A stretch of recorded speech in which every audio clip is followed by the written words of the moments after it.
Hello दोस्तों, मेरा नाम है बरखा। मेरे चैनल बरखा रियल रिव्यू में आप सभी का बहुत स्वागत है। आज मैं बनाने वाली हूँ दाल और पत्ते गोभी की सब्जी। लेकिन ना मेरे हस्बैंड को पत्ता गोभी कैसा भी बना के दो वो बिल्कुल नहीं खाते हैं, उनको पसंद ही नहीं है। वो माँ के पास गए और वहाँ से बड़ी लेके आ गए, वो भी मिक्स बड़ी था। लौकी का बड़ी था, रखे का बड़ी था और कद्दू का बड़ी था। तो मैं जो लौकी और कद्दू का बड़ी था वो मैं रख दी क्योंकि वो कम था। और जो रखिए का बड़ी था फिर उसको भी मैं साथ में बनाए। क्या है ना, 2-3 सब्जी बनाओ तो दिमाग ऐसे ही अपसेट हो जाता है। मेरे यहाँ रोज़ ना किसी रूप में दाल बनते ही है क्योंकि बच्चे लोग को ना दाल बहुत पसंद है, वो बिना दाल के कोई सब्जी ही नहीं खाते। तो मेरे यहाँ डेली दाल बनता है। अगर आप लोग मेरा डेली व्लॉग देखते होगे तो आप लोगों को पता होगा कि मैं रोज़ का दाल बनाती हूँ। मेरे बच्चे हमेशा दाल में ही खाते हैं, सब्जी भी उतना नहीं खाते। मैं उनको हर चीज़ में हर रूप में सब्जी खिलाने की कोशिश करती हूँ, लेकिन किसी ना किसी तरीके से बहाना मार के ना उन लोग छोड़ ही देते हैं। लेकिन मैं भी ना लगे रहती हूँ कि हाँ उन लोग बस सब्जी खा ले खा ले खा ले। दाल में ना कोई भी ऐसा सब्जी बना के देती हूँ ना तो फिर उन लोग खा लेते हैं, तो मुझे थोड़ा सा सुकून मिल जाता है। हाँ, सब्जी गया उनके पेट में ऐसा करके। इसलिए मैं ऐसा नया नया तरीके से दाल को बनाते रहती हूँ, उसमें सब्जी को मिक्स करके। और ऐसे सब्जी बनाती हूँ ना तो बच्चे बिल्कुल भी सब्जी नहीं खाते हैं। या फिर कुछ नाश्ता बनाती हूँ ना उसमें किसी न किसी तरीके से मैं सब्जी ऐड करने की कोशिश करती हूँ ताकि उन लोग को पता भी न चले, टेस्ट भी बहुत अच्छा हो जाए, उन लोग आराम से खा ले बिना कुछ नाटक किए बिना।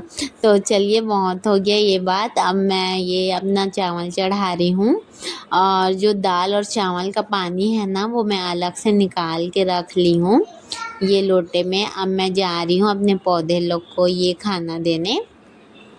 ये ना गाइस बहुत ही अच्छा, ये बोल सकते हैं फर्टिलाइज़र है, बहुत ही अच्छा खाद है ये। मैं जा रही हूँ अपने पौधों को बहुत ही हेल्दी फूड देने के लिए। ये देखिए, सबसे पहले तो मैं इसको दूंगी। तो अब मैं अपने पौधे लोग को ये खाद देने जा रही हूँ। मैं हमेशा क्या है ना, मैं बहुत थोड़ा सा निकालती हूँ, तो एक दिन किसी और को, फिर अगले हफ्ते किसी और को, अगले हफ्ते किसी और को, ऐसे कर कर के देते रहती हूँ। ये मेरा और बहुत सारा प्लांट है, बहुत सारा तो नहीं बोल सकती, बट अभी अभी मैंने ये क्या है पूरा टेरेस को साफ़ किया है अपना। और उसके बाद ये जो प्लांट है इसको यहाँ शिफ्ट किया है। ये देखिए, ये मेरा मटका था, मैं मटका ना ऊपर रख दी थी स्लेब ऊपर। तो बच्चे क्या है ना आसानी से निकाल नहीं पाते थे, तो चेयर ला के उसमें चढ़ के फिर उन लोग पानी निकालते थे। तो फिर ऐसे निकालते निकालते वो मटका है जो फूट गया। मैं गलती कर दी, तो आप लोग प्लीज़ ऐसा मत करना। बच्चे को आराम से पानी मिल जाए ऐसी जगह उसको रखना, तो आपका मटका ना बिल्कुल भी नहीं फूटेगा। फिर मैं उसको नीचे में रखी तो वो सही सलामत था, लेकिन वो क्रैक हो गया था, इसलिए फिर मैं ऊपर छत में ला के रख दी। और उसमें ना 1 हफ्ता 15 दिन तक मैं पानी भर के रखी ताकि वो गीला हो जाए, तो मेरे को उसमें छेद करते बन जाए। फिर मैं उसमें छेद की, होल की, उसके बाद फिर मिट्टी डाल के मैं सोची थी कौन सा पौधा लगाऊं इसमें। तो मुझे ना ये मिर्ची का पौधा मिल गया, वो ऑटोमेटिक वो हो गया था। मैं बहुत पहले का लगाई थी, बीज को छींच दी थी मिट्टी में, तो वो उस समय तो नहीं हुआ, लेकिन अभी जब बरसात आया ना तो हो गया। तो फिर 2 ही हुआ था, तो एक मैं ना वो पॉलीथीन बैग में लगा दी हूँ, जो मेरे हस्बैंड आटा लाते थे 5 किलो का उसमें, और एक वो मटके में लगा दी हूँ। क्या है ना, हम लोगों से ना खासकर बहू लोगों से अगर एक भी रुपए वेस्ट हो जाता है ना कहीं या कुछ भी नुकसान हो जाता है तो इतना सुनना पड़ता है, इतना सुनना पड़ता है ना कि आपका कान पक जाएगा सुन सुन के। लेकिन उन लोग का मुंह दर्द नहीं होगा कह कह के, इसलिए ना मैं थोड़ा सा जुगाड़ लगा लेती हूँ। फिर जब देखते हैं ना कि हाँ काम अच्छा हो रहा है तब फिर उसमें ना थोड़ा सा ग्रो उन लोग अपने से करने की कोशिश करते हैं, उसमें थोड़ा सा फिर इन्वेस्ट करने की कोशिश करते हैं। मैं जो है ना नींबू का पौधे को एक प्लास्टिक डब्बे में लगा दी थी। प्लास्टिक वाला आया तो मैं उससे ना 5 रुपए में वो डब्बा ले ली थी, उसमें फिर लगा दी। फिर जब वो देखे ना तब उनको फिर लगा कि हाँ नींबू का पौधा बढ़ रहा है, अच्छे से केयरिंग हो रही है। उसके बाद फिर वो गमला लेके आए, फिर उसमें शिफ्ट किए।